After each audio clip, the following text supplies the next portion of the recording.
Good morning, beautiful people. This is Freedom Fighter. Today is Thursday, June the 26th. Goldilocks has provided two powerful articles that we're going to briefly discuss for you this morning. One is in regards to the global banking system and stress tests that are currently underway within our banking system. The second is in regards to Vietnam and how things are truly progressing with Vietnam. First, we're going to go over the global banking system in the stress test. I'm going to summarize this article and then go a little more in detail for you on the article with Vietnam. All right, let's jump right into it. So, Goldilocks, the first article that Goldilocks is providing is directly from the New York Times. Goldilocks says, banks have undergone several stress tests this year. They have also gone through simulation of what is called a mirroring event of national news that would cause stress on the banking system. So think of a shock. Think of a shock and awe to the banking system, ladies and gentlemen. Goldilocks continues. Research has shown that the large banks are capable of undergoing extreme funding stress scenarios. I'm going to read that again. Research has shown that large banks are capable of undergoing extreme funding stress scenarios. For this reason, it is believed that a lessening of capital requirements will be needed to move forward. This will enable more banks to be protected under new amended OCC and FDIC rules. Ladies and gentlemen, the OCC agency is the Office of the Comptroller of Currency. So I'm going to read that paragraph again. This will enable more banks to be protected under the new amended Office of the Comptroller of the Currency and the FDIC rules as we approach our transition from this economy to the next. Small to mid-sized banks are still at risk, and people need to be aware of these risks and able to mobilize their money if needed. Okay? Think of the banks, so many have closed down over the last several years because they probably weren't in a position to meet the requirements the capital requirements needed to move forward. Like I said, I'm going to sort of summarize this article and go straight to the last paragraph. Goldilocks shares, currently, less predictable testing for capital requirements are being suggested. We have also talked about this being a period of time when credit valuation adjustments would take place on every level of the market, banking system, and Forex. Okay, I'm gonna read that again. Currently, less predictable testing for capital requirements are being suggested. We have also talked about this being a period of time for credit valuation adjustments. Just like Goldilocks touched on this yesterday and a few other times, credit valuation adjustments is another term for the revaluation of assets. So think of credit valuation adjustments, the adjustment and the valuation of assets. So think of a revaluation and an adjustment to assets, such as currencies, such as digital, paper currencies, precious metals, so forth and so on. All right. We have talked about the credit valuation adjustments would take place over on a level of the market and the banking system and also Forex. Goldilocks continues. It looks like we are doing that right now. These will continue to provide needed information for International Valuation Standards Committee. Goldilocks also touched on this yesterday. And this will begin their task of currency valuations at the end of January 2025. So think of the stress tests that are being taken right now within the banking system in preparation for the Valuation Standards Committee to begin their task of currency valuations at the end of January 2025. Now let's back up a little bit to the previous article that Goldilocks has provided today on Vietnam. And it begins. The IMF staff completes 2024 Article 4 mission to Vietnam.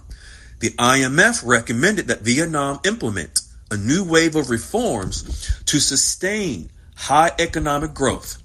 These reforms include increasing productivity, 1, investing in physical and human capital, 2, incentivizing private investment in renewable energy, 3, improving the capital markets functioning, 4, improving the capital markets functioning, 4. We just touched on that in the previous article that Goldilocks provided as far as capital, too.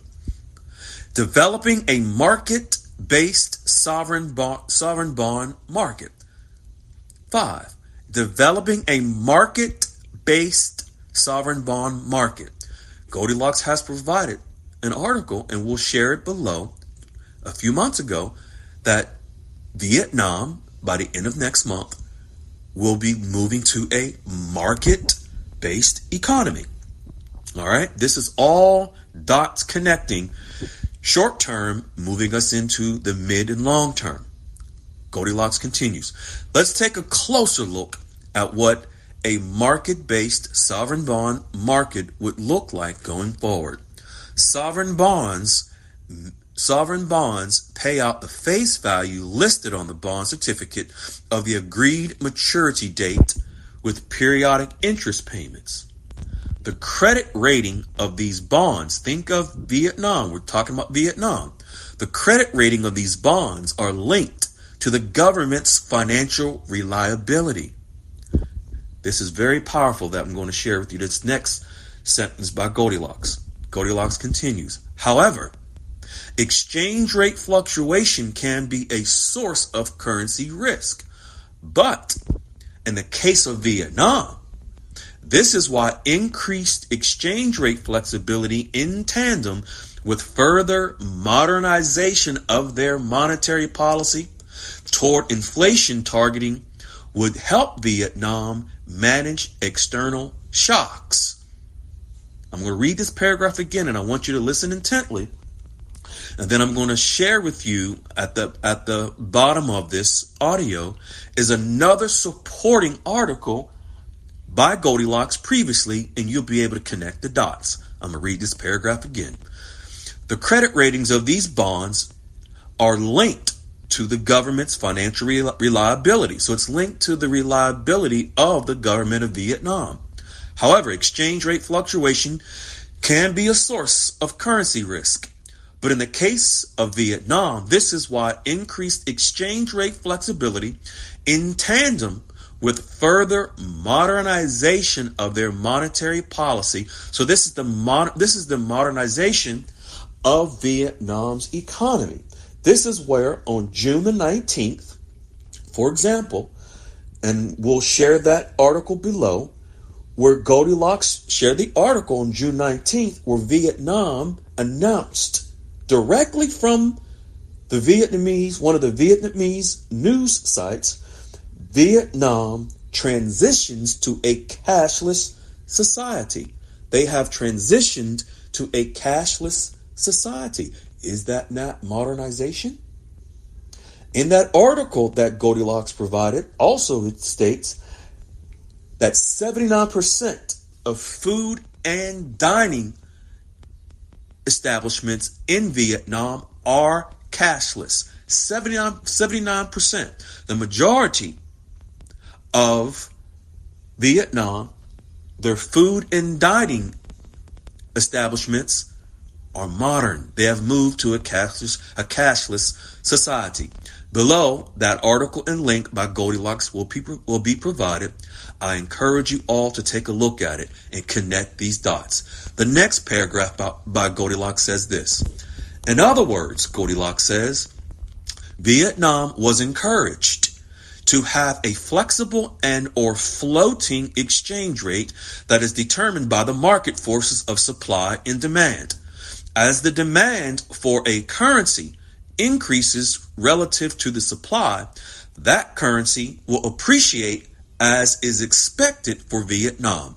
I'm going to read that last paragraph again, and I'm going to read it slow and hope that you connect these dots. As the demand for a currency, let's say the dong, as the demand for the dong increases relative to the supply of the dong, the currency, the dong, will appreciate, not depreciate, but the currency will appreciate as is expected for Vietnam. Goldilocks. Now, Goldilocks has provided the article for consultation by the IMF. The article is shared right there with you, the first link. If you click on it, you can read it for yourself, and there's other supporting links that Goldilocks has provided. But this is an official report by the IMF specifically for Vietnam, their Article 4 consultation. Actually, the IMF has done these consultations on economic reforms for other countries, yes, including Iraq. Goldilocks has provided those as well. But if you take a look at the supporting link that we're going to share beneath this audio, where on June the 19th, Goldilocks showed that that Vietnam has moved to a cashless society. They have modernized their economy. Also, we'll share a screenshot as well showing where next month, the end of July, Vietnam will be considered by the United States to become a market economy. Then we'll share also the graph showing Vietnam's growth and their GDP growth from 1991 to 2021. Goldilocks has shared all of this. If you connect these dots and understand short term, you're looking at the end of July where Vietnam will be considered a market economy. Look at what they're doing now and have an idea of how to plan and moving forward. We have to monitor and watch as things develop. Let's be expectant. Let's be hopeful. Let's be prayerful. But we see definitely things are developing. Goldilocks is providing every day in black and white directly from the sources, the global banking, technological, financial sources, sharing it with you. We're breaking it down every day for your liking. We love you. We appreciate you. Any questions, please feel free to come to the Goldilocks QFS dialogue room, and we will answer and get back to you as soon as possible. Ciao.